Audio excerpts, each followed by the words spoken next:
wrestling fans. Not sports entertainment fans.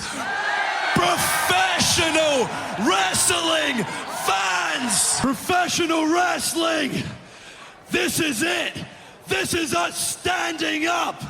This is the Wrestling Matters Podcast, a podcast that stands up for professional wrestling. Why? Because wrestling matters. So join the revolution, because the revolution is now. Well, enough is enough, and it's time for a change. professional wrestling. This is it. This is us standing up. Yes, yes, yes, yes, yes, yes. That's 13-14.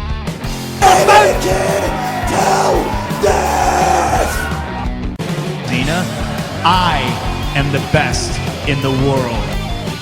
Cause that's the bottom line. Cause Stone Cold said so.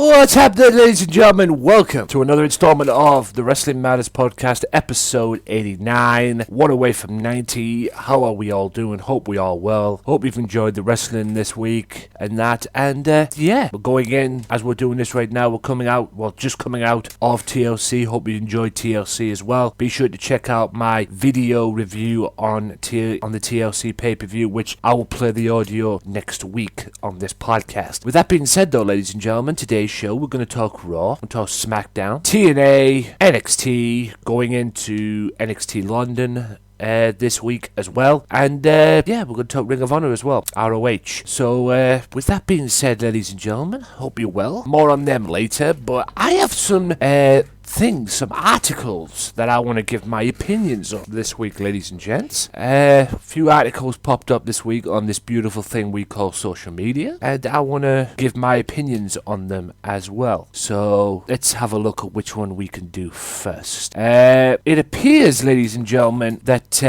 Triple H is trying to play smart with one Finn Balor, because he did a live stream this week, like a live Q&A, and he got asked very many questions on the status of the wrestling business, or the status of WWE anyway, and about the call-ups and everything. And he's trying to keep and play smart with Finn Balor as far as him being called up, because you know at some point, you know before long, he's going to get a call-up. You know it's on the pipelines. But he wants to build for the future with Finn, because if he's going to get called up and he's not going to get used, he's going to come straight back to NXT. You know, he wants him to get, help him achieve his goals up there and build like a long-term plan, which is smart. Well, and I'll leave the article for that in the description below. You have to read it to understand it. Joey Styles got a question this week as well, that why hasn't there been a lot of ECW on the WWE Network, ECW footage on the WWE Network? Well, he answered it with, a lot of them use the music that WWE have no rights to. So there's a lot of editing that needs to be done as well, which takes forever.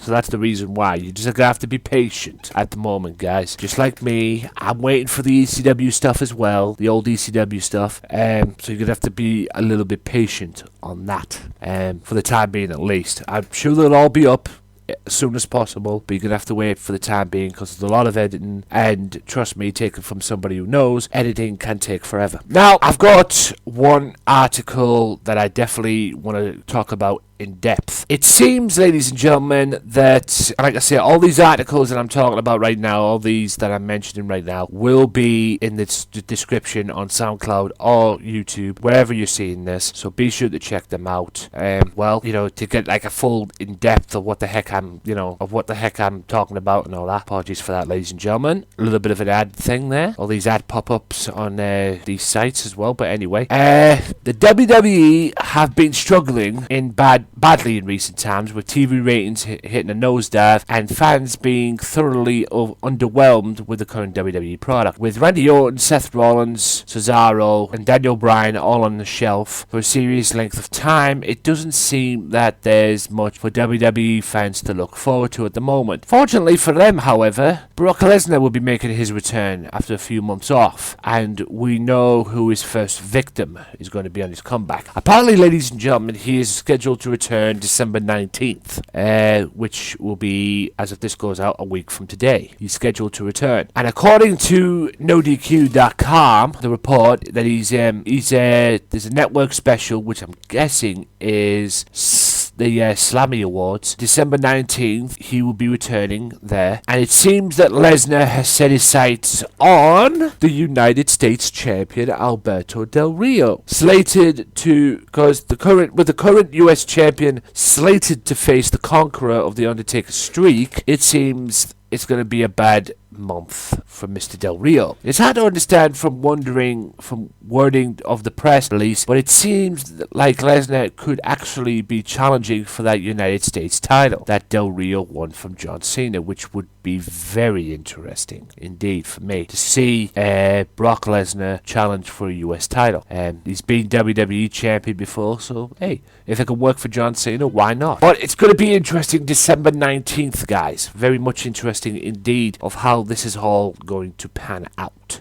So if you want to check it out, December 19th, I'm guessing it's the Slammy Awards, so be sure to check that out a week from today. And I might be wrong, it might not be the Slammy Awards, but there's a big event coming up, and the Slammies are coming up, and it says a big event December 19th, so I could always be wrong, but I'm pretty sure it's the Slammies. Now, ladies and gentlemen, I've got a little bit of a thank you to do for all you lovely people out there as well. Last week, I put up last week's episode. I put it up on SoundCloud and I put it up on YouTube. Scheduled it for YouTube, 3 o'clock UK time, which is roughly about 10 o'clock America time.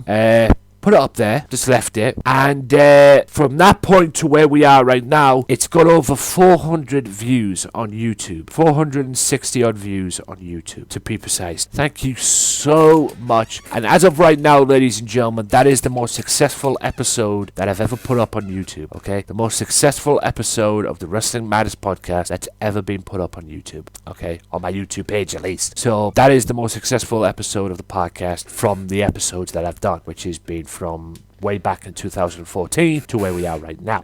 Like I said, guys, thank you so much for doing it.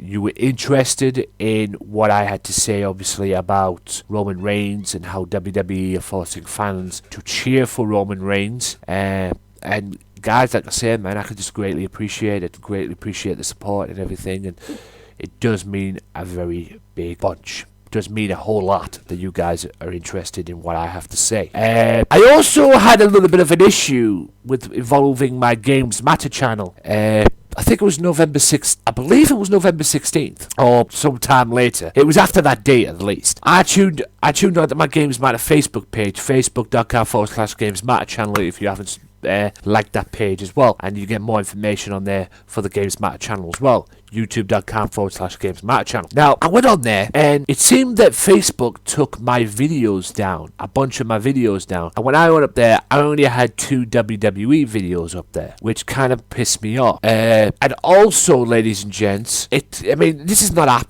the first thing that's the first time that's happened, okay? My issues with Facebook, okay? Them goofballs with Facebook. And yes, guys, you are goofs if you are listening to this. So I write out an email to them, trying to get in touch with them, see what's the problem here. But I tuned in yesterday, and half of them were tagged in on my first main account that I have of Facebook rather, facebook.com/the head Anthony Walker. If you guys want to add me on there, or even follow me for that matter, please do. It'd be greatly appreciated, and I'll be happy to talk to you in any way, shape, or form. So that's facebook.com/the head Anthony Walker, all one word. And I looked onto the videos yesterday, and it seems that they've all come back up as well, which is great news for me anyway, because I was in a little bit of a pickle. Now, I don't know what caused this. It's not the first time this has happened with Facebook, because that main account address that I've just given you, they took that down before. This is the God's honest truth. They took that down before. Why, I don't know, but they did. They didn't give me any notice. They didn't give me any notice or warning or whatever, and they took it down. I applied, I emailed them a couple of times to get through to them. 3 months later, I got the account back. So it's not the first time they've done their stupidity. That's why I have 2 accounts. Besides the Facebook pages that I've got with the Wrestling Matters podcast and the Gamesmatter channel as well, I have 2 Facebook accounts. The Head Anthony Walker the Hair Anthony Walker, facebook.com/the Hair Anthony Walker. Sorry, I was thinking about my website there. So facebook.com/the Hair Anthony Walker and facebook.com/the Hair Anthony Walker 28 as well. So I've just kept them. All the links to this will be in the description below if you want to add me or follow me or whatever the fuck they'll let you do on there. So please do. I have no problems with that whatsoever. And if you have any questions, and I'll be happy to talk to you about wrestling, or I'll be happy to talk to you in general as well. But yeah, that's that just proves that Facebook is stupidity. They're full of stupid people, and it is what it is at the end of the day. But I'm thankful that I got my videos back. I'm thankful everything is back to normal, and yeah, that's Facebook for you, ladies and gentlemen. Stupid. But what can you do anyway, except for complain and everything like that. They do have like a little email thing where you can fill out the problem, like a contact form where you can fill out the problem and fill in the email. I'll put that in the description below as well in case you guys have any problems on Facebook or go through the same thing that I went through. Lose my account 3 months later, I get it back, which is stupid, I know, but hey, it is what it is. But anyway, that is the end of this part, ladies and gentlemen. Hope you've enjoyed it. Just a little bit of information, a few thank yous there as well. And I'll be back in part 3 with Smackdown and NXT. But right after this quick time out, I'm going to play the audio for Raw, the Raw review, and a few other things as well on there. So sit back and enjoy that, and I'll see you in part 3 for SmackDown, NXT, and then TNA and Ring of Honor. So stay tuned. If you like the Wrestling Matters podcast, why not check out their Facebook page at facebook.com/WM podcast and like the page and show your support to the podcast that stands up for professional wrestling, the Wrestling Matters podcast. Wrestling Matters, wrestling fans.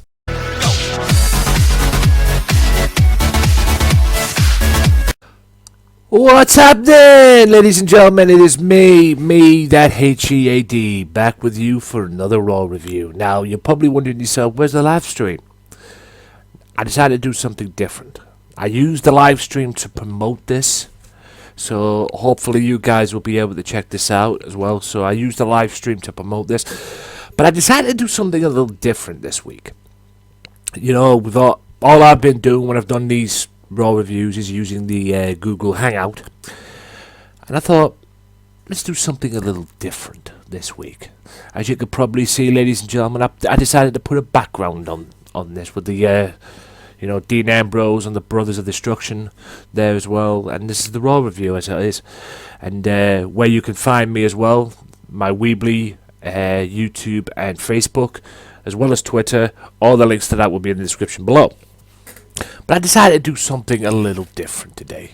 Just a little test out. If this doesn't work and you don't like this, guys, I'll never do it again. But you never know until you try. So, today, on this video, I'm going to talk Raw. It is the Raw review. December 7th, yesterday, the final Raw before TLC. Which TLC is this Sunday.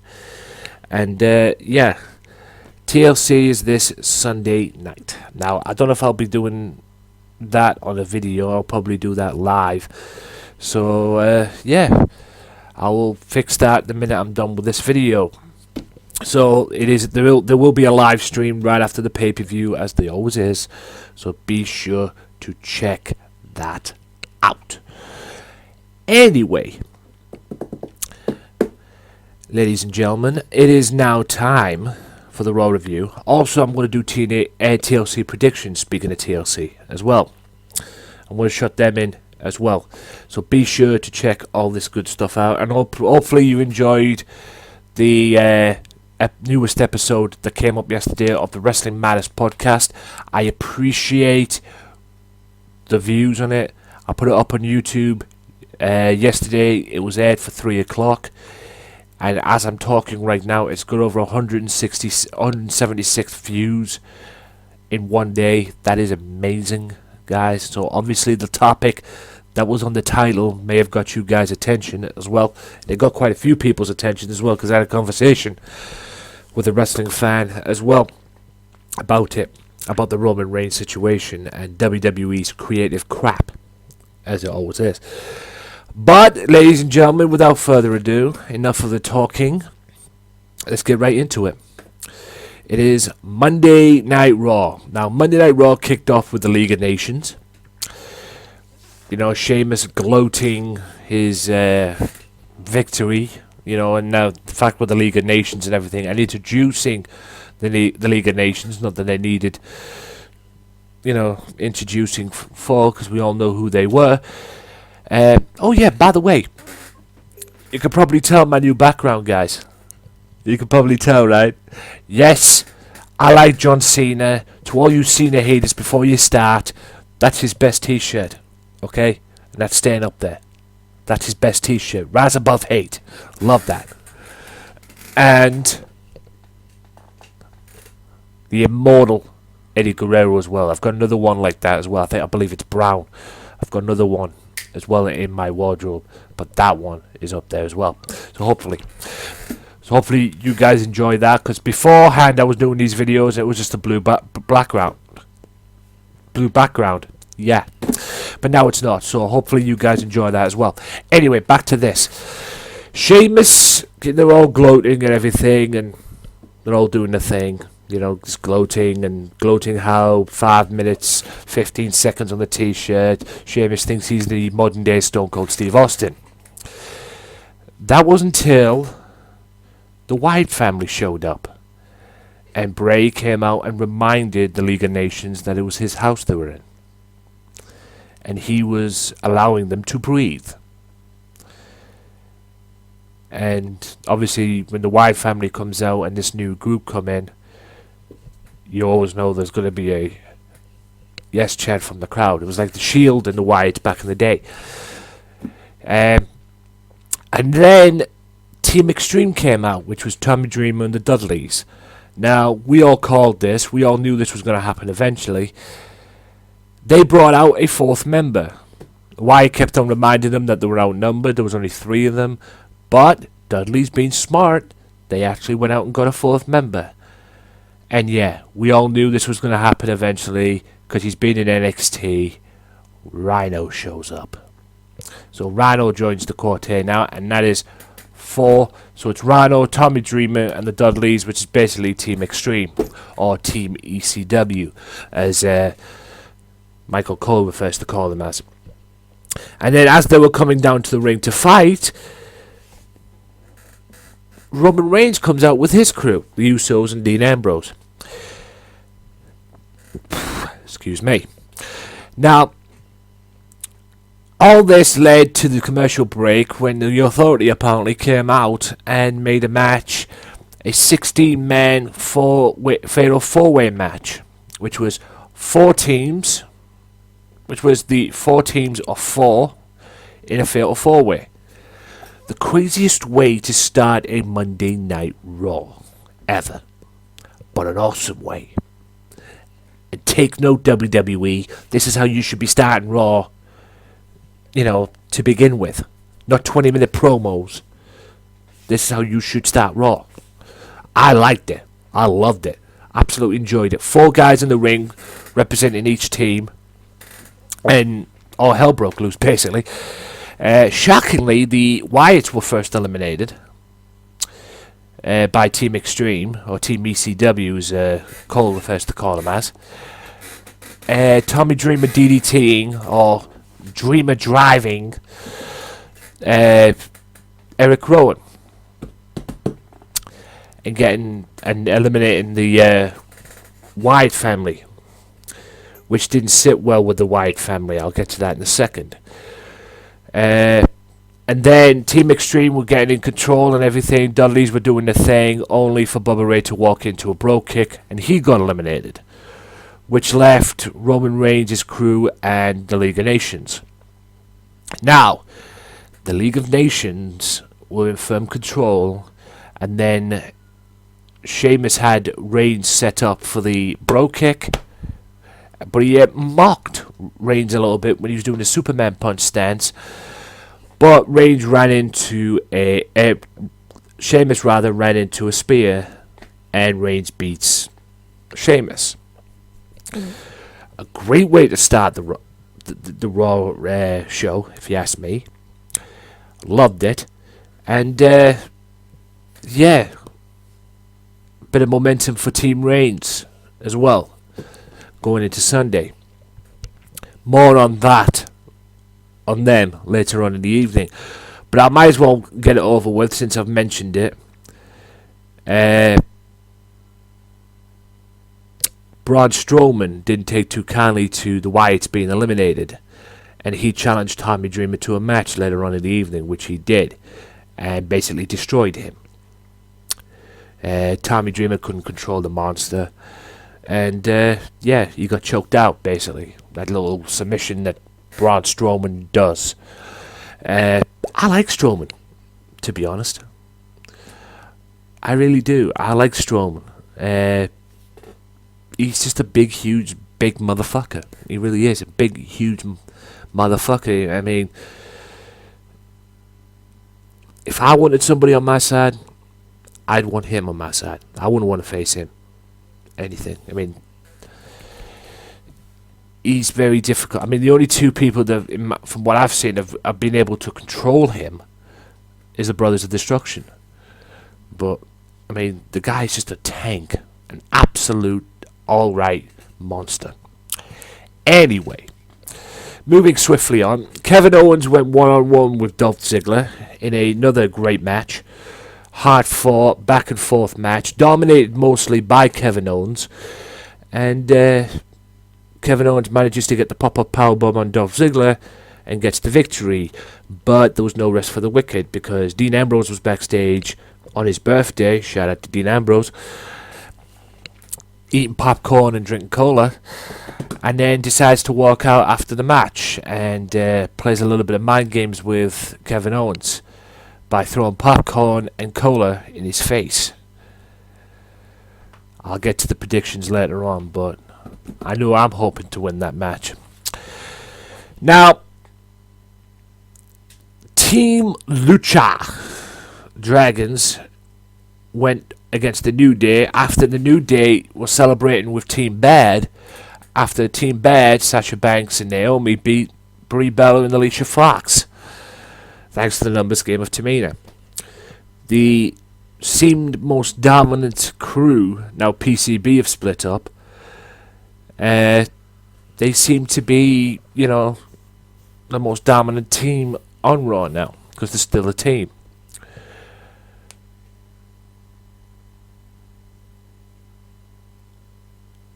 And, sorry, I just got a little distraction there. And they started dancing with the New Day after the New Day the New Day won, which was the weirdest thing I've ever seen. But anyway, apparently Team Bad and New Day had some conversations on social media. Now, Lucha Dragons went up against New Day, and the Usos were in the commentary position, which was hilarious. This was hilarious. Because New Day, the Usos were in there. Two great teams going at it. Not denying that New Day are great teams. But Xavier Woods, my favourite part of the match, Xavier Woods got in the face of the Usos with that stupid friggin' trombone. And he did it one too many times. And one of the Usos grabbed the trombone, and then the other one just cocked Xavier Woods, and the beatdown ensued. And that distraction cost Kofi Kingston the pinfall victory, or the pinfall loss, and Lucha Dragons get a victory over the tag champions. Is that a sign for Sunday? Because 3 teams will go out for the tag titles this Sunday, and I believe it's a ladder match. It will be the Usos, Lucha Dragons, and New Day. I know I'm picking to win that match, and it's not the New Day. That I can tell you. But always nice to see you get a little dose of their own medicine, New Day, and they did on that occasion.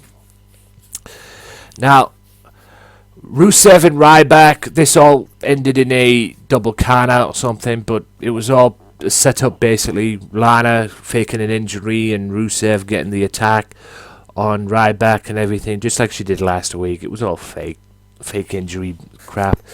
It's amazing that Lana and Rusev still exist in this world we call WWE, quite frankly, considering what they've been going through and what they've, done. Just ridiculous. Also, it went to a break and it came back, and Stardust was facing Jack Swagger with Titus O'Neil at ringside. I don't know what the hell that relationship is. I I thought Cosmic Wasteland will still exists, but I don't know. Everybody thinks it's the new Keenan and Kel, the Booker T and Goldust thing, but I don't know. It's just weird.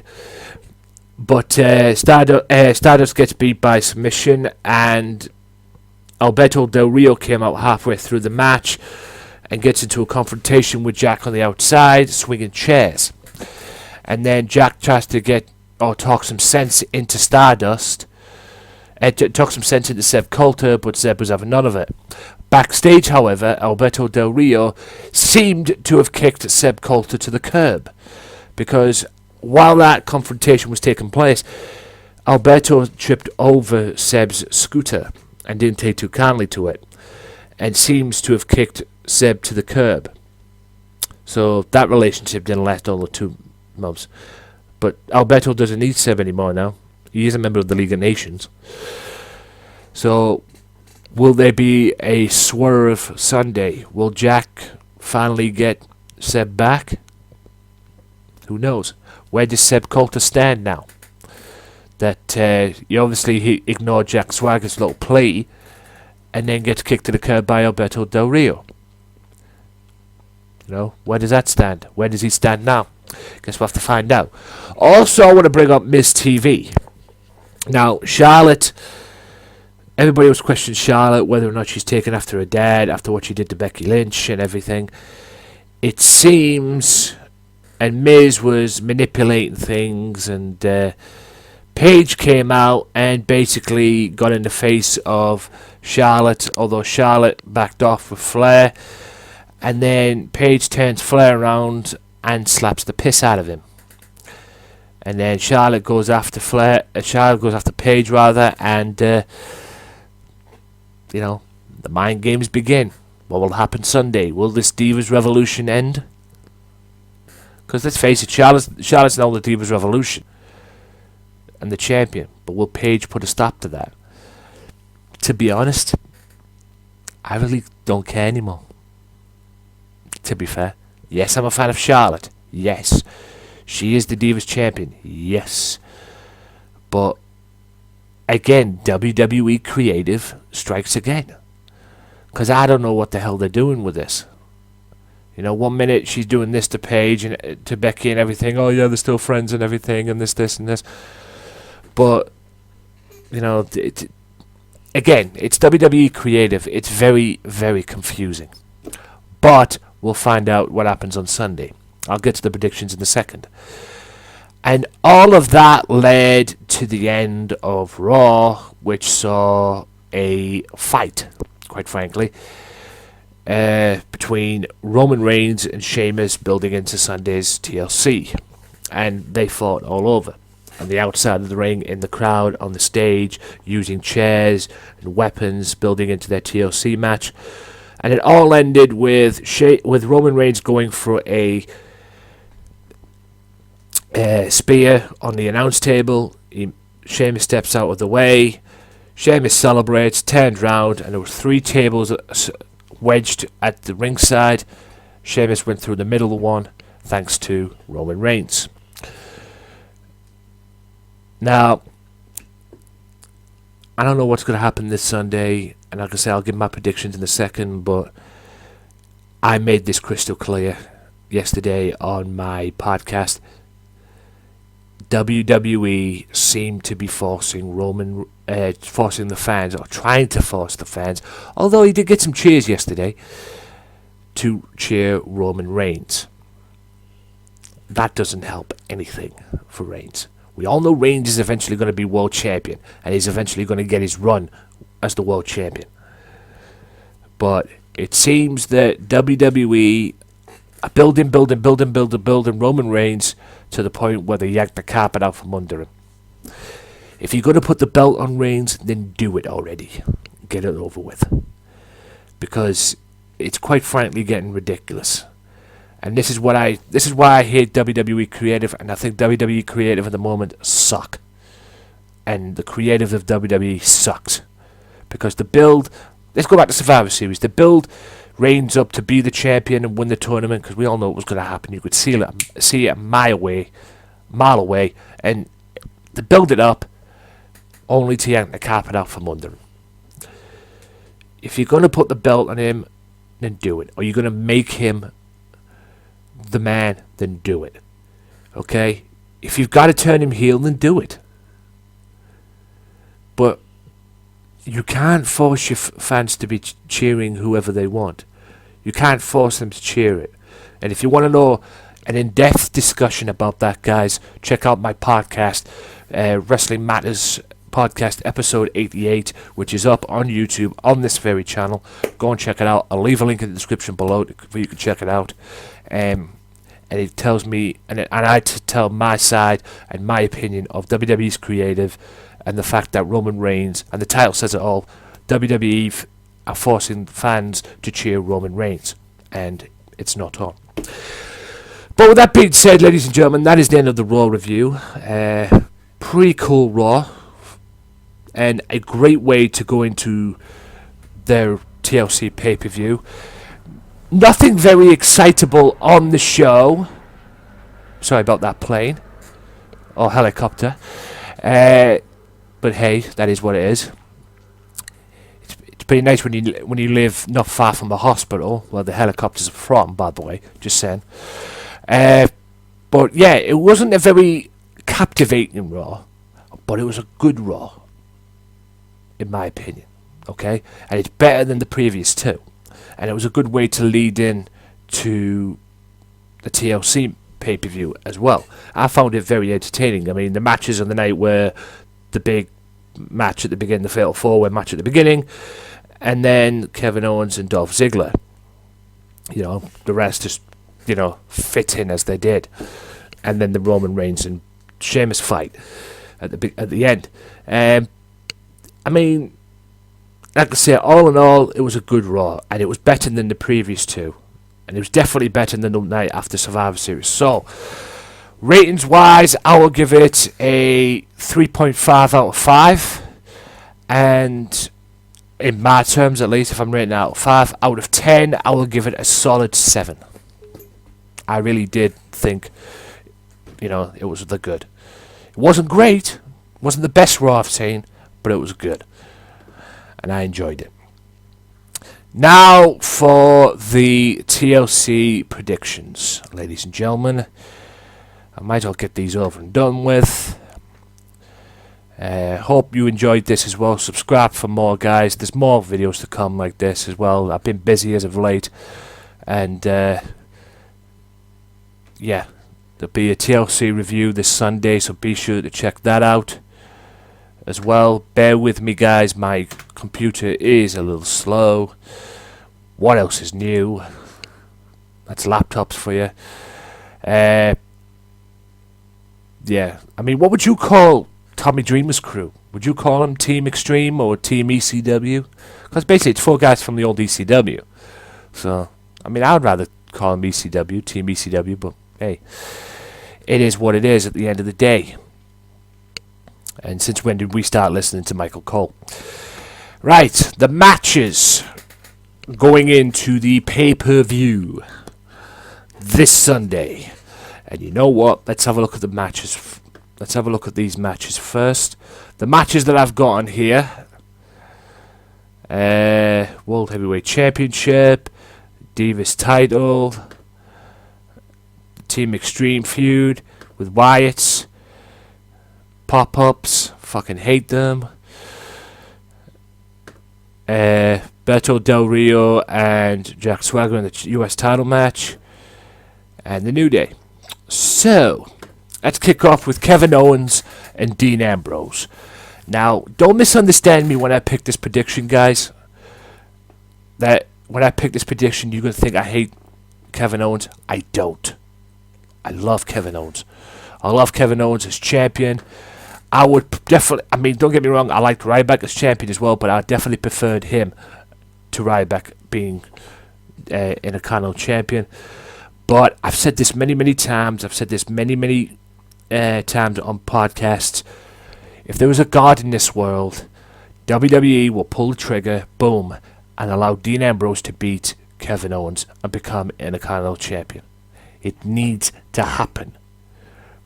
Okay? The last time Dean Ambrose had a solid run with a title which was the US title, the longest reigning US champion in WWE's history, by the way. I believed he defended it. He defended the US title 3 times. That's why they put the belt in, from what I saw anyway. That's why they ended up putting the belt on John Cena again. Someone to bring legitimacy and credibility back to that title. And if there's anyone who could do it, it's John Cena. But at the end of the day, Dean Ambrose needs a solid run with a title. Intercontinental Championship seems to be the way he's going, or the way they're going with it. They need to allow him to beat Owens to have a credible run with a title. It needs to happen, and I hope it happens. So I'm picking for this Dean Ambrose to win. Please let this happen. Don't get me wrong again, guys. I do like Kevin Owens. Kevin Owens is awesome, and he looked great on Raw. I think he's lost some weight. He looked amazing on Raw. But Dean Ambrose needs to win. The tag titles. New Day defend against Usos and the Lucha Dragons. I think the New Day will lose the titles. And I believe the New Day will lose them to Lucha Dragons. I think WWE will be looking to put the Lucha Dragons over and make them the champions. What will happen after that is what will happen. I would like to see Lucha Dragons face the Usos for the titles. That would be awesome. But that would be me. But at the end of the day, I think the Lucha Dragons will be your next tag team champions in that. Don't be surprised if the Don't be surprised, guys, if the Usos win. Okay, don't be surprised on that. And it's a ladder match anyway, so it fits. I mean, don't get me wrong, the Usos are awesome, no question about it, and they were deserving tag team champions. But this match kind of fits the style of the Lucha Dragons. It's a ladder match. Now, Jack Swagger and Alberto Del Rio for the US title in a steel chairs match. I'm going for Alberto to retain. Although, I do predict this. A swerve from Seb Coulter. And we may see a reunion. Considering what happened on Raw with Alberto Del Rio kicking what looks like kicking Seb to the curb, there may be a reunion of Jack Swagger and Seb Coulter during this match. I don't know how, but I'm predicting Alberto to retain. But I'm also predicting Seb Coulter and Jack Swagger reunion as well.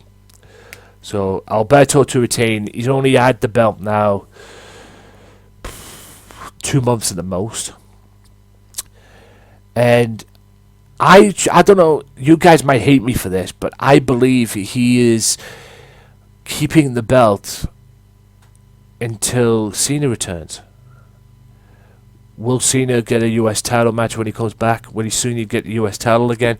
No, because there's all these rumors of Cena, what he's going to be doing when he comes back leading into WrestleMania. I'll get to that in a second. Now, but Alberto Del Rio to retain. Team ECW, Team Extreme, whatever you want to call them, in a 8-man elimination tables match. I saw this as a 6-man, but Rhino is here, so it's going to be an 8-man. 8-man war elimination tables match. And I hope the Wyatts win, but I see Team ECW, Extreme, whatever you want to call them, getting a little bit of revenge. The question is how they're going to put Braun Strowman through a table. That'll be interesting to see. But I predict for this ECW's crew to win. But I could see this feud going on for a while at least. Probably leading into February's pay-per-view, which I'm guessing is Fastlane. So,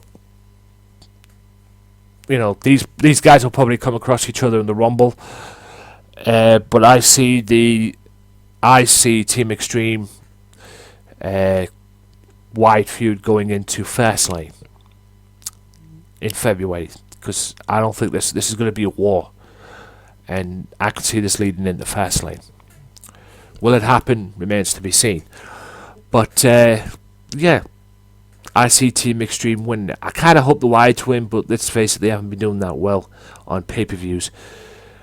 And yeah, it'd be interesting to see what happens. And I'm very much looking forward to that match, because it's not going to be a wrestling match, it's going to be a fight. Now for the world title. Roman Reigns and Sheamus. Who to pick in this one? I hate to say it, but I think Sheamus will retain. Don't be surprised if Roman Reigns wins it. No. But I could see Sheamus retaining. Because I think they want Reigns to win the championship at WrestleMania. So that means, guys, if that's the case, Roman Reigns will win the Royal Rumble. It's a foregone conclusion. If Reigns doesn't win the title, he'll be winning the Royal Rumble. I hate to say it, but that's the way they'll probably go with it. So we might in for another. So in January we might be in for another clusterfuck Royal Rumble. Again, I don't know, but yeah, we'll have to wait and see on that. It's going to be a fight. It's going to be a TLC match probably to remember. But I predict Sheamus to win. And I think I forgot about the other match as well, which was the Divas title as well. Charlotte defending against Paige, with, I'm guessing, Ric Flair's going to be in the corner. I would probably go for Charlotte on this one to retain. But a little bit of me wants Paige to win. Just a little bit. But don't be surprised if that happens. But I think Charlotte will retain. I think she's the one that they want to carry the ball. And yeah, this thing is going to get personal real quick. It's already personal, but it's going to get even more personal. And I don't think Paige will stop until she gets that belt off Charlotte. So I'm guessing Charlotte to retain, but I think this feud will go on until at least WrestleMania. I don't think the feud will end after TLC. I might be wrong, but I'm picking Charlotte to retain. I'll put the predictions of the matches in the description below for that. Now, the reason why I said John Cena, where I did earlier on, is because there's talk, and it seems to be pretty much confirmed of the way WWE are going, according to a website, that the reason why I said John Cena may or may not get his US title back when they come back, and I believe that Alberto Del Rio is only holding the title until Cena returns, but it might not happen, because it's been pretty much confirmed over the internet and everything that, I know it's a case of believe it when you see it, but it seems that John Cena will face The Undertaker in what could be Undertaker's last WrestleMania. WrestleMania 32, it seems the Undertaker's next opponent, and I say next opponent because there's no more streak, it seems that Undertaker will go against John Cena at WrestleMania. It's been pretty much confirmed. I've read some of the stories and some of the articles over the internet as well, and yeah, but it'll be pretty interesting to see how that turns out and how that pans out, but it is what it is. John Cena versus Undertaker. They've met before in Vengeance in 2003 and that, which was basically kicked off Cena's career, or elevated Cena's career a little bit, but they've never met at WrestleMania. WrestleMania 32 may be the end of that. There's also talk about a possible rumored match between Brock Lesnar and Stone Cold Steve Austin. You know, we may see that happening. Or hell, if Roman Reigns is the champion, we may see Roman Reigns versus Brock Lesnar 2 at WrestleMania. We'll have to wait and see on that one. But there's also possibly Triple H one-on-one with The Rock at WrestleMania one last time. But I guess we'll have to wait and see. All these rumours are flying about on the articles. Hopefully they will come true. Rock and Triple H one more time at WrestleMania. I think they've met everywhere else. I don't think they've ever met at a WrestleMania. So, we'll have to wait and see on that one, though. Anyway, ladies and gentlemen, that is the end of this video. Hope you've enjoyed it.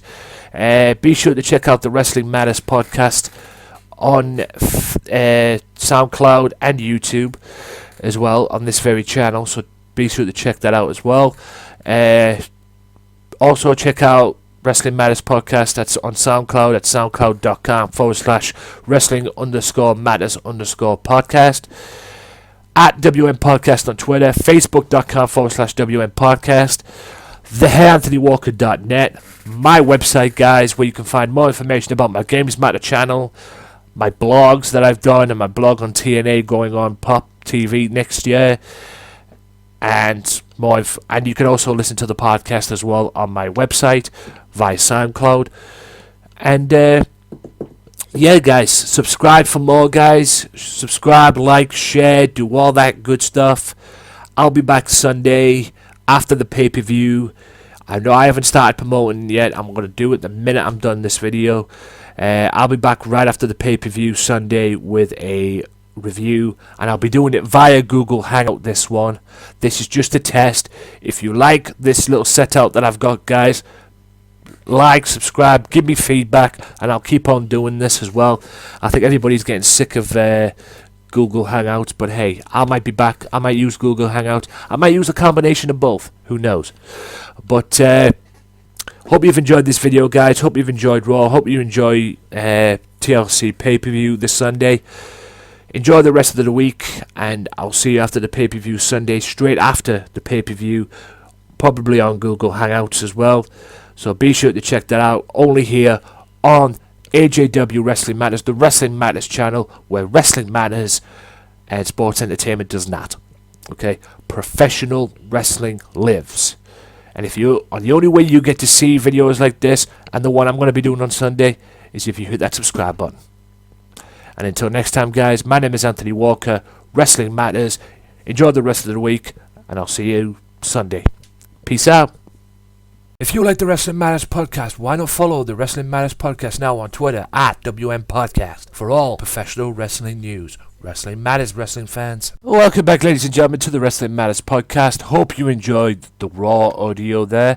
And we'll get right into it, ladies and gents. It is time for the Smackdown and NXT. Now, after attacking Jack Swagger with a chair on Raw to usher in a huge United States title chairs match at TLC, SmackDown kicked off this week with the US Champion Alberto Del Rio went to war with Roman Reigns on SmackDown. Considering that the League of Nations, Dean Ambrose and Usos were all at ringside, mayhem would in the pipelines. And when the Celtic Warrior and his cohorts opted to pull the Alberto Del Rio out, the United States Champion, out of the ring early, a 4-on-4 brawl was exactly what happened. And it ended in a no contest, by the way.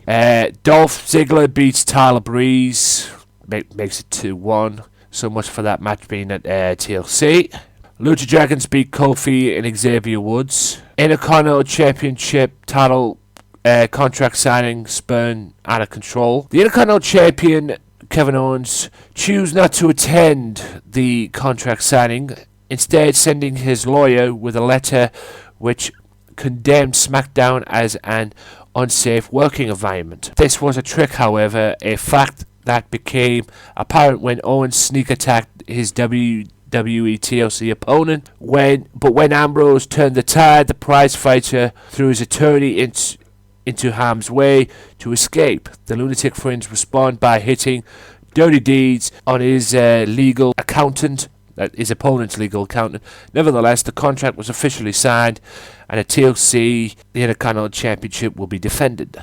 Ryback beats The Ascension in a 2-on-1 handicap match. Becky Lynch defeats Paige. After Paige slapped WWE Hall of Famer Ric Flair on Raw, Becky Lynch took on the Diva of Tomorrow on SmackDown, but when the Divas champion Charlotte emerged, she distracted her number the WWE TLC number one contender long enough for a last killer to lock in the disarmer and make Paige tap out. Roman Reigns, Dean Ambrose, and the Usos take on the League of Nations and beat them.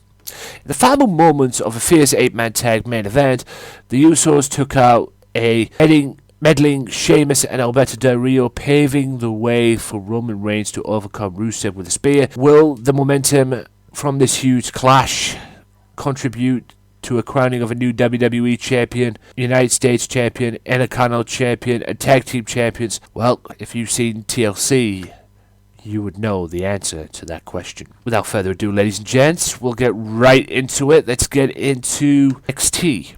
Building in to the show this week in London. Let's see what went down in NXT this week. Right. Kicked off this week with Enzo Amore and Colin Cassidy in action against Corey Hollis and John Schuyler. And yes, of course, Enzo Amore and Big Cass won the match, building into their match at the NXT in London. Asuka, I hope I pronounced that right, won her match by knockout. The Hype Bros beat Blake and Murphy to state their claim for a tag team title match at some point. NXT Women's Champion Bayley defeats Peyton Royce in an untitled match. Obviously, Nia Jax, along with Eva Marie, confronted the champion, resulting to Destined for Greatness. Will Nia Jax become the new NXT Women's Champion? I guess we'll find that out very, very soon at TakeOver. And Samoa Joe and Baron Corbin defeat NXT Champion Finn Balor and Apollo Crews in a tag match. The superstars in the two of the TakeOver London's biggest matches joined forces to square off in the major tag team main event. However, the team of Samoa Joe and Baron Corbin didn't seem eager to lock up with their opponents on next Wednesday's Super Show.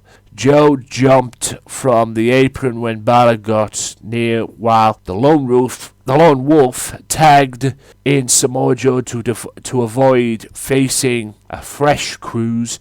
Through Crews got the upper hand on Joe on several occasions. The wily veteran caught Crews in his clutches and gave Corbin the opportunity to soften up his rival before the battle in London. The submission specialist and the Lone Wolf took turns pummeling Corbin while Balor could only watch. Eventually, Crews evaded a Corbin comeback, causing the Lone Wolf to collide with a steel ring post and allowing him to tag the NXT champion. Corbin tagged in Joe, giving Balor a chance to get his hands on his former friend. Crews and Corbin brawled out of the ring as Balor brought the fight to Joe, leaving him in a position for the coup de grace. Unfortunately, Corbin knocked him off the ropes and into Joe's Kikita clutch. Balor passes out in the hold again, giving Joe and Corbin the victory. Joe then grabbed the NXT championship and held it high as he stood on an unconscious champion's chest. Is this a preview of what we're going to see in London? I won't be disappointed, but hey, it is what it is. And that is the end of the Smackdown and NXT talking points. I'll be back right after this quick timeout, ladies and gentlemen, with TNA and Ring of Honor, so stay tuned. What's going on, ladies and gentlemen? My name is Anthony Walker, the host and creator of the Wrestling Matters podcast and a long-time wrestling fan, encouraging everybody to sign a petition to get this man, this little picture in the corner right here, the British Bulldog, into the Hall of Fame where he belongs. There is a long list of people who are not in the Hall of Fame, the WWE Hall of Fame, and deserve to be in there. This man's one of them. Okay, I have been a fan of wrestling ever since I was a little child, and the fact that this man is not in the Hall of Fame, quite frankly, is a joke. He deserves it, and you can help sign this petition to get him in the Hall of Fame where he belongs. To sign the petition and show your support, go to www.teamdavyboysmith.com to sign the petition and show your support and help get this man in the Hall of Fame where he belongs. Long live the British Bulldog. Let's get him in the Hall of Fame. My name is Anthony Walker. Peace out. Welcome back, ladies and gentlemen, to the Wrestling Matters podcast, and without further ado, let's get into the Ring of Honor and Impact Wrestling viewpoints and talking points. Ring of Honor kicked off, Ring of Honor ended with a brawl between the All-Night Express, the Young Bucks, and the Briscoes. That was right after the main event, which saw the Briscoes against the Young Bucks in an epic tag team match, which saw the Briscoes lose to the Young Bucks. Two great teams, two of the best teams in the world, just competing one another, super kicks, hard-hitting offense. On that Express at ringside, watching the match. Just two great teams going at it. Epic tag team match. Great main event to end Ring of Honor. And the Young Bucks getting the win with bang for your buck as well, which was great. And just a great, solid, epic tag team main event, like I said, which ended with a brawl involving both teams and the All-Night Express. Ring of Honor kicked off with a tag team match involving Red Dragon and Silas Young and the Bay City Bruiser. Experience with Red Dragon, Bay City Bruiser and Silas Young had the somewhat power advantage, but it was the experience of Red Dragon. Both teams went at each other. All the credit in the world to Silas Young and the Bay City Bruiser for even competing in this match and taking it to Red Dragon, but Red Dragon's experience paid off and Red Dragon get the victory. After the match, however, one of the boys was told by Silas Young to DDT the ref, and they did because the referee wasn't paying attention. One of the boys cost Silas Young the match because Silas Young had one of Red Dragon pinned 1, 2, 3, but the referee was distracted by one of the boys being up on the apron, and then after that, boys DDT'd the ref. That brought out Dalton Castle. Dalton Castle wanted his boys back, but the boys didn't go to him. They stayed with Silas Young. What does that mean? Will Dalton get his boys back? Post-final battle, we'll answer that question. And then Samson Walker faced Roderick Strong in a TV title match. The power advantage was with Samson, Wrong using his speed, quickness, and agility as he always is, and showing Samson eventually why he is the Ring of Honor World Television Champion. Bobby Fish was at ringside, and after the match, it got a very heated confrontation between the two. And Bobby Fish claims that Strong's been handed everything on a silver platter. He has earned them, but he's been given everything on a silver platter.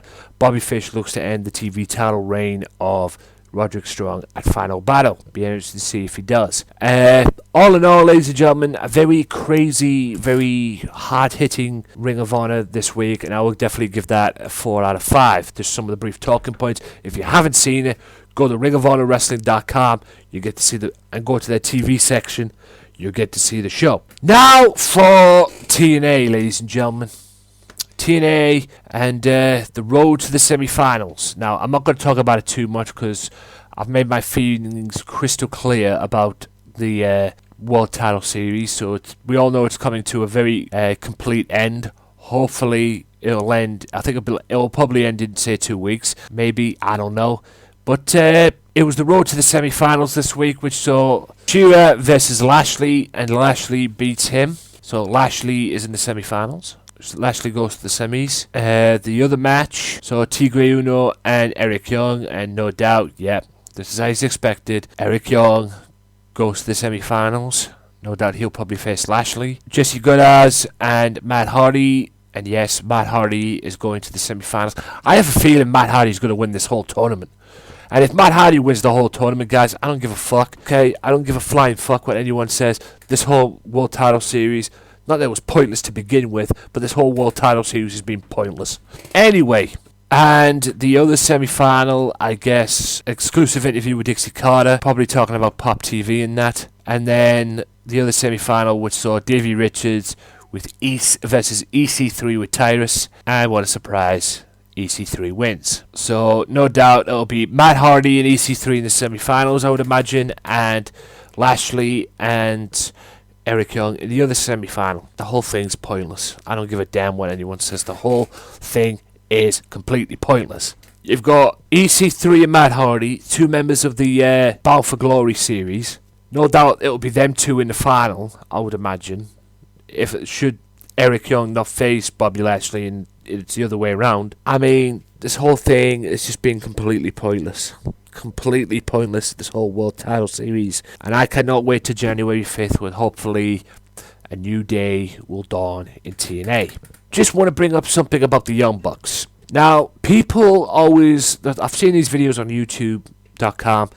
about, the super kick out of nowhere and the RKO out of nowhere. Maybe somebody might want to start doing that for the Young Bucks. Just saying. Oh, and one more thing I forgot to mention as well about Ring of Honor. Chris Sabin came out and confronted this guy who's been going around trying to be the KRD, trying to be a member of the KRD, and costing the Addiction, who are now in Japan, costing the Addiction the Ring of Honor World Tag Team Champions. Well, Sabin was pissed and came out and tried to basically called out the guy and tried to confront him.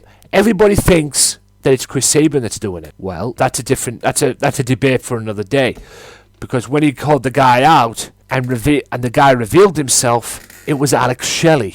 Alex Shelley's return to Ring of Honor, it seems. What is his agenda? Be interested to see what happens on Ring of Honor television next week, because hopefully we'll get that answer. Without further ado, though, ladies and gentlemen, I'll be right back right after this commercial break, this quick time out, with part 2 of my talk with Michael Larkin, and then after that a few promotions and an outro as well, so stay tuned. If you like the Wrestling Matters podcast, why not follow the Wrestling Matters podcast now on Twitter at WM Podcast for all professional wrestling news. Wrestling Matters, wrestling fans. As we all know, ladies and gentlemen, I'm going to go off WWE for a bit.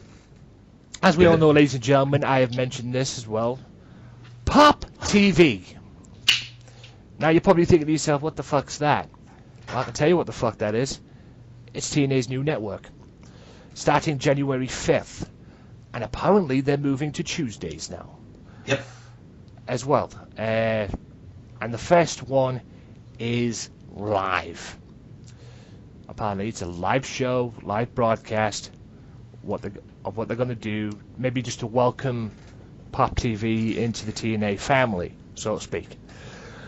I said last time, I believe we talked about this, about Pop TV. I said give it 6 months, they'll be off that network as well. From what I saw in the video when Dixie announced it, it seemed everything was cushy. It seemed that Pop TV were up for it, the network was there. Do you think this could work, and do you think this is good for TNA? It's always good to be on the new network, but considering the relationship that TNA has had with the network since leaving Spike, do you think this could be good for TNA? I agree with you on the fact that it's good, that they have a network, but I kind of also agree, I think it's only going to last a short time, like maybe 6 or 7 months. I don't see them going as long as they have, with the Destination America and the Spike. It's not going to go as long as they have with Spike TV. I think it's going to be another short-term run. The only way they can probably stop it from being a short-term run, because that's the way I see this as well. Vince Russo was spot on in what he said. Can't believe it. Yeah, you heard me correct, ladies and gentlemen. Vince Russo was correct. Things need to change in TNA, big time. And I can tell you one thing that definitely needs to change. This recording malarkey 3 months in advance. Recording shows, was it 3 months in advance, 2 months in advance? Yeah, 3 months in advance. I mean, you've got I can give you an example. I believe they shot a match between Drew Galloway and Grado that was part of a World Title Series. I believe that match was shot in July. Yes. That's my point. Yeah. For fuck's sake, I know Raw wasn't live before. I know Raw was a taped show. But they didn't tape their shows 3 months in advance like TNA did. You can do that. You can tape shows, but you can't tape shows 3 months in advance because it's going to ruin the schedule of the pay-per-views. I mean, you're trying to build something into a pay-per-view. Say you're trying to build something in a pay-per-view. Not that TNA have much pay-per-views anyway. I mean, at the moment right now, the only 2 pay-per-views they got from what I've seen is Bound for Glory and Slammiversary. Yep. All the rest of the shows are network specials. I mean, in my opinion, the main top thing that needs to change is this 3 months in advance recording crap. Okay, what do you think needs to change? What is your main thing they need to change?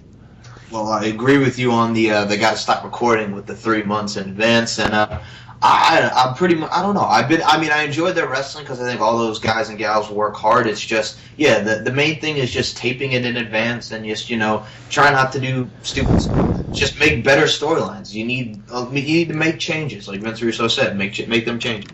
Yeah, and like they all say as well, and like again, Vince Russo correctly says, there is a little bit of creativity in WWE, but it's all bad. Yep. It's all horrible. There is, at the moment, zero creative in TNA. And that's got to fucking change. Big time. Because otherwise, they're going to be back to square one again this time next year. They'll be looking for a new network. Give it, like I say, 6 months. Or 5 months, whenever. They'll get kicked off the network if things don't change, and they'll be back to square one again. There's a lot of things that need to change. I mean, to be honest as well, and I might get heat for saying this from TNA fans, but then again, they might agree with me. I mean, I got heat for replying to a comment the other day, which I'll get to in a second. Josh Matthews, lead announcer on TNA. He needs to go. Yeah, he's got to go. He's horrible. No wonder they got rid of him in WWE. Okay, I am not a big Josh Matthews fan. I never was anyway. Back in the day in WWE, but back in WWE, he was like, yeah, okay. But in TNA as a lead announcer, he's let that power go to his head. Apparently, he's rude to people on Twitter. He has a go at people on Twitter, i.e. Jim Ross. And his attitude sucks. And whoever came up with that idea to replace TNA with him, quite frankly, wants shooting. Because TNA is not the best in the world, but he's better than fucking Josh Matthews. That is true. Okay. I mean, if you were in TNA and you were making these changes leading into a new network and that, and you were making these changes and you were changing the announce team, who would you have as announce team? All right, if Jim Ross wanted to go to TNA, I would have JR in there. Yeah. Him and Ted. Yeah, because him and JR, if JR came into TNA, guarantee you right now, Josh Matthews would be the second choice. Yep. Would be the second choice announcer. Because Dixie surely ain't that dumb to realize she'll have the best announcer on the fucking planet, and put him second announcer to friggin' a color analyst to Josh Matthews. I mean, I couldn't understand why WWE had JR as a color analyst to Todd Grisham. Yeah, Todd Grisham. What the fuck? If there's anybody who needed that spot, was Todd Grisham. Yeah. JR should have been the lead announcer for that. But somebody came up with an idea, oh yeah, we'll put JR in the Jerry Lawler seat, and yeah, we'll make Todd Grisham and put Todd Grisham in the lead announce role. What? The only time I liked Todd Grisham is I think when him and Matt Stryker were doing ECW as a color commentating team. I mean, they were pretty good. They were okay. They were all right. They were okay. I mean, I think Stryker carried that ball. He did. Because Todd Grisham is not a good announcer. That's why he went back to ESPN. Yeah, same with Coach. Coach is in ESPN now, too. Coach was better than Todd Grisham. He was. I agree with you there. I thought Coach was entertaining. If I had to pick, at least Coach had the balls to do stuff. Mm-hmm. Yeah, he got in the ring, too. Yeah, and he got in the ring, too. I mean, Coach, the difference is with Todd Grisham, he was always at the wrong place, the right place at the wrong time. He was always interrupting people. Remember one time when Cena came out to save Maria Kanellis, who's now in Ring of Honor, from Umaga. I remember that. Because she was getting her ass kicked by Umaga. Cena comes out, saves the day. Next minute, friggin' Todd Grisham comes strolling in. Oh yeah, I thought you had the night off and everything. What does he get? He gets an FU for it. AA to you and I now. Yeah. But, you know, that was all the situation. And even when Edge was performing and relaxing backstage at one time with Alter Bridge, he even interrupted that. I mean, I would have flipped if I was Edge on that night. Oh, yeah, that was when they were performing his theme song. He's like, God, Todd, I'm just trying to listen and hang out with my guys, Alter Bridge. And then, you know, they're the guys who sing my theme song, for God's sake. Yeah. I mean, I'd have flipped if I was Edge. I'd kicked his ass if he did that to me.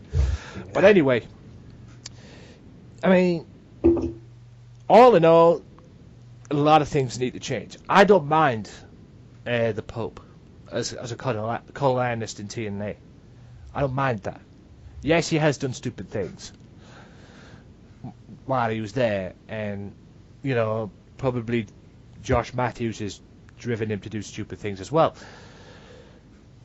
But there's a lot of things in TNA that need to change. I mean, I even find it hard to believe, and I'm not saying they don't have a great group of talent on that roster, because they do. Even I'll say that right now.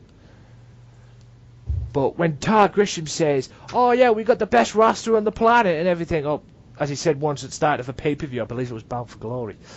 He said, "Oh yeah, we got the best roster in the world, the best wrestling roster on the planet, and everything like that."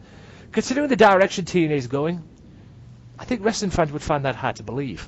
Yeah, I heard Josh Matthews say that, and I'm like, really, dude? You guys really got the best roster out there right now. Yeah.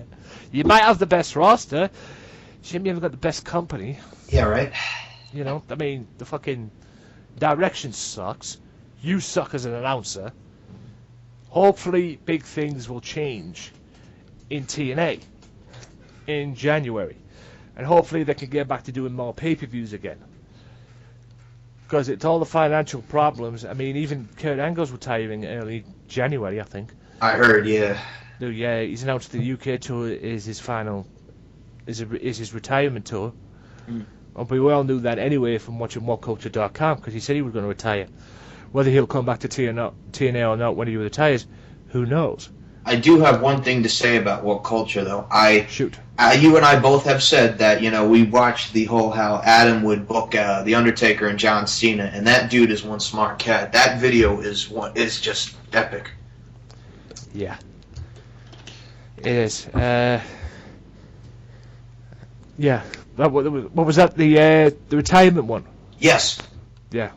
If you haven't seen that, guys, go and check it out. I mean, how that guy's not on the creative team, I just don't get it. He should be on the creative team. I mean, Should be. Tyrone Magnus has even said that as well. He's even shouted it every time he does his videos. If you haven't, you know, Tyrone Magnus, go and check him out, guys. If you haven't checked him out, look him up on YouTube. He used to be a supermodel. He's a gym rat, kind of a bodybuilder as well. Yes. Funny guy. He reacts to various things besides wrestling as well. He's a wrestling fan. He reacts to Vines and shit like that, you know, and movie trailers, and even plays games on his PS4 as well. Check him out. Great guy, you know, very entertaining to watch. And even he said it as well. This guy should be on the creative team. Now, Anthony, I haven't watched TNA yet. Because of my work schedule, I have to get caught up on it. But I did read, so they took Drew Galloway out of the 16. He lost to Bobby Lashley. Oh, I didn't know they took him out. I know he lost to Bobby, but I didn't know they took him out. Yeah, because now they're doing, I believe, next week is Bobby Lashley versus Mahabali Shera. Oh, well. Oh. So the direction could be true then. Well, yeah, Awesome Kong lost. She lost to Jessie Goddard. Yeah. And as we all know, ladies and gentlemen, this is the spoiler alert here, guys. If there's any spoilers in here, we apologize. Yeah, I apologize. You know, it's you know, this is what you get when you get 3 months in advance. Yeah, right. Kind of stuff, and the fucking and the fucking dirt sheets and shit. You know, this is why TNA shouldn't be doing shows 3 months in advance. Yeah, that's why you and I have been spoiling most of the impact on the podcast. Yeah. So, like I said, spoiler alert, and also Awesome Kong is retired. She announced her retirement. Yep. Due to an injury. So that's probably the reason why the direction they've gone, because she ended up retiring. I don't know. But, yeah. very surprised to hear that Mr. Galloway is no longer in the World Title Series, because I thought they would have went with him. Yeah. Now, he's now lost the ICW title to Guerrero. Yes, you heard me correct, ladies and gentlemen. The little-known, chubby Scotsman who's been jobbing in TNA as of late and been, hanging around TNA doing jobs for people, Rockstar Sport, hell, Drew Galloway himself. Yeah, that was like another one I had to pick. What the hell was that with the whole he's dancing and then all of a sudden Bram just rolls him up 1, 2, 3? It was so quick. Yes. I mean, the last time, you wouldn't believe, guys, you probably saw it on TNA, Bram beats Grado. But it's not the first time they've met before. They actually met on an ICW show, and Grado beat him. So, Grado's getting the push in ICW, but he ain't getting jack shit in TNA.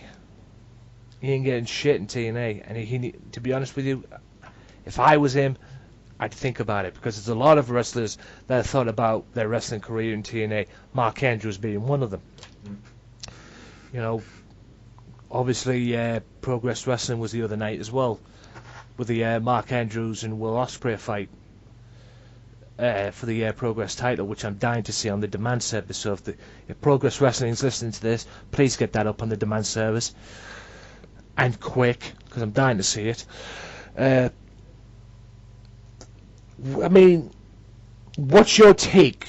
Can you see more wrestlers coming to TNA now they've got the the deal and everything, the Pop TV deal? It's tough. Or do you think wrestlers would want to come to TNA considering the state that it's in? Some, I guess, if for any WWE guys that just got, released, I know. Well, I don't think they're going to be interested in Brad Maddox, as Brad Maddox, who's no longer with WWE because, he got fired for something to do with saying foul language in a promo before his match with R-Truth at like a taping or whatever. So something happened there. Yeah, but I don't know, man. It's just, I look forward to seeing what talent they could possibly bring in, but I don't know what talent per se that they're going to bring in. So I'm just looking forward to the element of surprise, so to speak.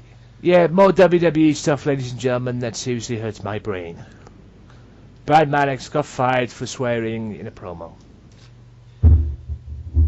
And why do we hate PG era again? Well, I think they said one of the things he said in the promo was like cocky pricks, and I think Vince was just pissed off about the ratings, is my theory here. So I don't know if this has actually happened, but this is my theory. I think that Vince was pissed and he needed to take his anger out on somebody, and there was the MO to do it. Jesus Christ. It's not the first time Vince has been pissed about anything, to be honest with you. The guy was pissed about the blood that was in the Brock Lesnar match at the Hell in a Cell with Undertaker, and the way Brock Lesnar flung the doctor out the ring. Yep. Jesus Christ. And the last time we saw Brad Maddox on TV was he did that Tonight Show segment where he was dressed as the turkey, and the Undertaker came out on Jimmy Fallon and tombstoned him. If that didn't tell you that he was on the verge of leaving, guys, nothing did. Yeah, right. You can't, when you get into a situation, or when you get into something where you end up doing a skit like that, okay, and you put a legend over, no doubt, but to do that on the Tonight Show, dressed as a chicken, and then get tombstoned by Undertaker, if that doesn't tell you that your time is nearly up in WWE, nothing does. Because when you're doing stuff like that, it's usually the time to say, "See ya." Because that's usually the time where, it's time to say goodbye, kind of thing. And quick. Because you're not getting anywhere. What's your take on, I don't know if you watch WWE Network, or if you even subscribe to it or not. Yeah, I'm subscribed. Well, have you seen the Breaking Bad documentary series about the behind the scenes of the wrestlers that are in NXT trying to build and trying to establish themselves to where they are or where they potentially can be today?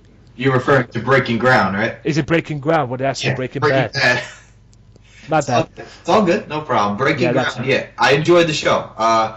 I like how they have the NXT guys, how they've showcased them. William Shatner as the narrator has done an excellent job. I think that whole show is just great. I've enjoyed the first couple episodes. I've just been watching the new episode that was out Monday. And no spoilers alert, guys. If you haven't seen it, go and watch it. Yeah. I recommend you get it. Same here. But there was one guy that had an arm injury, and every time he went to do an hip toss, it popped. Oh, yeah, I know what you're talking about. And towards the end, they're all bringing people in. Nia Jax getting a raise, Apollo Crews getting a raise, and, getting another contract and shit like that. And, Nia Jax as well, that big monster that you've seen on NXT as of late, kicking ass, squashing people like Kaylee Ray and shit. And it was actually related to The Rock. But the guy who came in who had the arm injury has now been released, apparently, because it ended with him saying that they were going to let him go. Yeah, and his expression was just like, wait, what? You're letting me go? Yeah, and it's shit like that makes it hard to watch, because you bust your ass and you know you can do it, but when you get injuries like that, you become being on borrowed time. That's exactly how I felt, because that guy, you could see his determination and, wanting to get back in the ring, and it's just like, something like that just makes you question and, He wanted to do it, but guys, this is what, take it from somebody who's been in the ring. One of the fundamental wrestling maneuvers in professional wrestling is a hip toss. That's one of the fundamentals that you probably will learn in the basics section. That's what I was going to say. That's like Basics 101. Yeah, Basics 101. And if you're trying to perform that move, and your right arm or left arm, depending on which side you are, pops, the way it's been doing for this poor sod, right? Mm-hmm. If you've got an arm injury and you go for a hip toss and it pops once you do that move, I don't care who you are. You're either on borrowed time or you're royally fucked. Because if you do that all the time, you're going to be basically wrestling one arm. And the NXT guys, and don't get me wrong, there's a great fucking group of scouts and managers and coaches and whatever the fuck they have on there as well. They're not going to see you. They're going to know you got potential, but when they see you with that injury, they think, nah, he's not going to last. It's all right having all these potential saying that you could do it, but with the injury like that and everything, and it pops out every fucking chance it gets, it's on borrowed time. The trainers and all that, the coaches are no joke. They know what the hell they're doing. They've got Jason Albert on there, who is Bill DeMont's replacement. Yep. Considering what the hell he is. Perfect guy to replace Bill DeMont as well, because he's been up and down the roads, especially in Japan.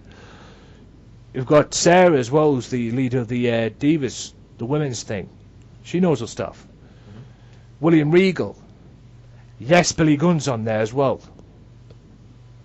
But it probably won't be for long, considering what happened with him and the steroids that he's been doing with the bodybuilding bullshit as well. But the thing is, at the end of the day, even British wrestling sensation from back in the day, Robbie Brookside, is even there. Now, you're probably thinking to yourself, who the fuck's Robbie Brookside? Okay, yes, he had a stint in WCW. I remember that very well. And he's a British wrestling fan. He was a British wrestler over here in the UK as well. And you're probably thinking, why the fuck's he on there? He's never been in WWE. He might not be in the WWE, but he's Regal's buddy, first of all. And he knows his fucking stuff. He's a smart cat. Yeah, he knows his stuff. That's why they have to have, people who can, who know what the fuck they're doing.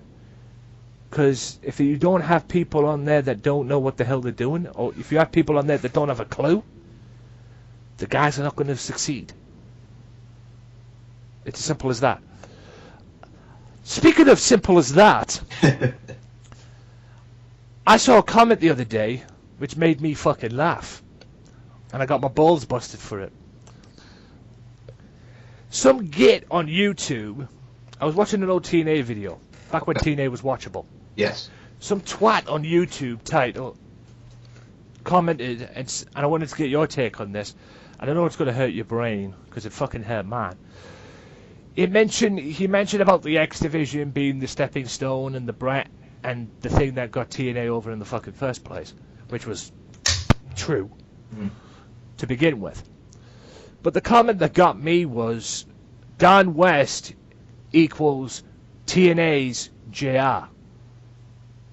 What the fuck? That's exactly what the fuck I said. Don West, yes, you heard me correct, ladies and gentlemen. Don West equals TNA's JR. You mean Mr. QVC, buy, shopTNA.com, shopTNA.com? Yeah, that's not JR. Yeah. And I got my balls busted for it. He was like, what's the problem with that and everything? JR doesn't... Don West should not be in the same fucking sentence As Jim Ross. As Jim Ross, for fuck's sake. Like Michael correctly said, Mr. QVC, Mr. fucking Shop, TNA, bye. And he was Amazing Red's manager for like a short time in TNA. No, yeah, he was Amazing Red's manager. He was also Amazing Red's biggest fan going back to the early days on the weekly pay-per-view. Yes. On the weekly pay-per-view. Correct. Motherfucker wouldn't be biased. He even wanted to see him beat AJ Styles at one point. Yeah, the Go Red Go. The Go Red Go bullshit. I mean, Jesus. I mean, I got my ball. I'm not gonna lie, guys, Michael. I got my balls busted for that. I'm sorry, but listening to that is just ridiculous because Jim Ross and Don West are completely different, and those two should not be in the same sentence. It's like one of these things is not like the other. It's pretty much what that is. Yeah, it's like Kevin Dunn having stroke in WWE. Yeah, I don't get that one bit. A producer who all of a sudden has become relevant in wrestling booking and you know, storylines and development of character and of people's characters and who should get a push and who shouldn't get a push. Well, one of my favorite shoots is when Jim Cornette and Paul Bearer, aka Percy Pringle, may he rest in peace, used to bury the shit out of him in the Ring of Honor shoot. Yes. Mind you, Jim Cornette does it without Percy Pringle, so That's there you go. True. That's true. So, also, ladies and gentlemen, I'll mention this as well. I'm sure you probably listened to it on my last episode of the podcast. TeamDavyBoySmith.com. My question is, have you all signed the petition? And now, for those of you that don't know, guys, this is a petition to get Davey Boy Smith in the Hall of Fame, WWE Hall of Fame, where he belongs. It's been going for a while now. I did a video of it the other day, which I played the audio on the last episode. The episode just gone, I believe it was 87. I've lost count, and I know I was nearly at 90 there, but anyway. I mean, it's just a petition. People, wrestling fans in general, like myself, as well as other people getting involved as well, like a Road Warrior Hawk, even Booker T getting involved, trying to convince Vince McMahon and co. at WWE to put this guy in the Hall of Fame where he belongs. Now, obviously, you're going to agree, Michael, he should be in the Hall of Fame. What's your favorite moment of British Bulldog? Going back to the times where you started watching it. Well, the obvious one, since I have seen this incredible match, the British Bulldog versus Bret Hart, Wembley Stadium, SummerSlam. Yeah. British Bulldog and Owen Hart against Stone Cold Steve Austin and Dude Love for the WWF World Tag Team Championships. I remember he actually wrestled, I believe, and he beat Crash Holly at an Insurrection for the Hardcore Championship in 2000, I'm going to say, or 99. Yeah. And one of my favorite is probably one of the most funniest segments is the Flair for the Gold with him and Sting. They're going to reveal their partner, the Shockmaster, and the Shockmaster falls through the thing, and then you hear British Bulldog go, he flat on his horse. He fell flat on his ass. Yeah. Yeah. If you haven't heard about that, I'm sure you all have, ladies and gentlemen, but that was just the holy shit moment indeed. But it's like people say, I can give you, there's a lot of guys that have went in the Hall of Fame. Stone Cold Steve Austin, Hulk Hogan, Macho Man Randy Savage, Ricky Steamboat, Ric Flair, and the list goes on and on. But guys, what you guys need to realize is this. There's a lot of other guys that are on another list who should be in the Hall of Fame and are not. Give you 3 off the top of my head right now. Bulldog being one. Owen Hart being another. But there's a reason why Owen Hart's not in the Hall of Fame, unfortunately. And the other one, and how the hell this guy's not in the Hall of Fame, I'll never know. There's obviously some beef there between him and WWE, surely to God, for this not to happen. Because this guy should have been in a long time ago. And that's Ravishing Rick Rude. I agree with you. Rick Rude definitely should be in. Owen should be in. I mean, they just did the whole new Owen Hart DVD footage for him, which they showed on the network. They got a new DVD about Owen Hart coming out. Yeah, they must have persuaded his wife for that. Probably. Yeah. Besides Rude, Bulldog, and Owen Hart, who would you put in the Hall of Fame, to name a few? Who would you think should be in the Hall of Fame? Well, they're in Texas next year, so I'd put The Undertaker in if this is his last hoorah. Sting. The Freebirds. Well, I mean, this is going to be getting old because I used to watch him back in the day. I remember, obviously the Acolytes, the APA. Hell, he was with the new Blackjacks with Barry Windham. Bradshaw, JBL, should be in the Hall of Fame because Farouk's in there, so put JBL in there. I mean, it's Texas. You got a lot of guys that they can bring in there, but definitely the Freebirds. Yeah. Put the Freebirds in there, definitely. There you have it, ladies and gentlemen. That about wraps it up for the Wrestling Matters podcast. Hope you enjoyed part 2 of my little chat with Michael Larkin there. Hope you enjoyed that. And until next time, ladies and gentlemen, my name is Anthony Walker. For more information, go to @WM Podcast on Twitter, facebook.com/WM Podcast, facebook.com/WM Podcast, AJW Wrestling Matters on YouTube. So yeah, guys, it's a lot to go through. Also, guys, check out Mystery Island. Check out all their links. Facebook.com/Back to the Island, Twitter.com/The Mystery Island for more information. SoCal Val is coming in January to Mystery Island as well, and in February, if I remember correctly, Rockstar Spud. I believe it's Rockstar Spud that's coming over as well. Something's going down in February. For more information, go to their sites. Their website is on there as well. Check it out. A lot to go through. Tune in next time for more of the Wrestling Matters podcast. And until then, my name is Anthony Walker. Peace out. Well, enough is enough, and it's time for a change! Professional wrestling! This is it! This is us standing up! Yes! Yes! Yes! Yes! Yes! Yes! That's 13-14!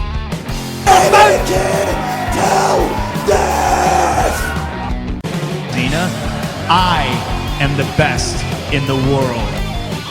Cause that's the bottom line. Cause Stone Cold Simpson.